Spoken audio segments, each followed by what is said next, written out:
condensation law, which is exactly the opposite of Parkinson's law. Now, what does this say? Work contracts to fit in the time we give it. तो essentially इसमें क्या हो रहा है? Let's assume आपको 10 hours की जरूरत थी और आपने उन 10 hours के बजाय अपने टाइम को रखा 7 hours to finish the same task. Now, just ask yourself, जो काम आप 10 घंटे में नहीं कर पा रहे थे वो आप 7 घंटे में कैसे करेंगे? पहला थॉट ही ब्रेन का ये है कि हम तो 10 घंटे में ही अचीव नहीं कर पा रहे थे, तो हम उससे कम टाइम में तो अचीव कैसे ही करेंगे? It's impossible. But that is exactly where the problem is.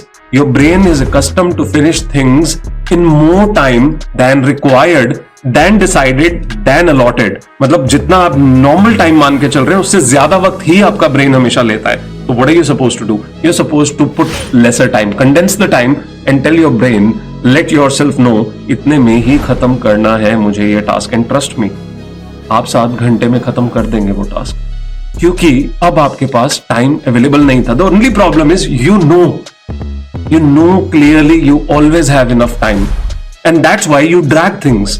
But जैसे ही आपके ऊपर एक पाबंदी लगा दी जाए कि आपके पास 7 घंटे हैं, इसके बाद आपका टेस्ट है, आपको टेस्ट देना पड़ेगा. आप टीचर के पास बैठे, आप अपने बॉस के पास बैठे, आपको एक फिक्स टाइम दिया गया. You have a responsibility, accountability, and you know you will be penalized for this, you will be scolded for this. You start to behave more strict with yourself. You stop looking at distractions. You start being more focused. और वही चीज आप कम time में finish कर देते हैं eventually.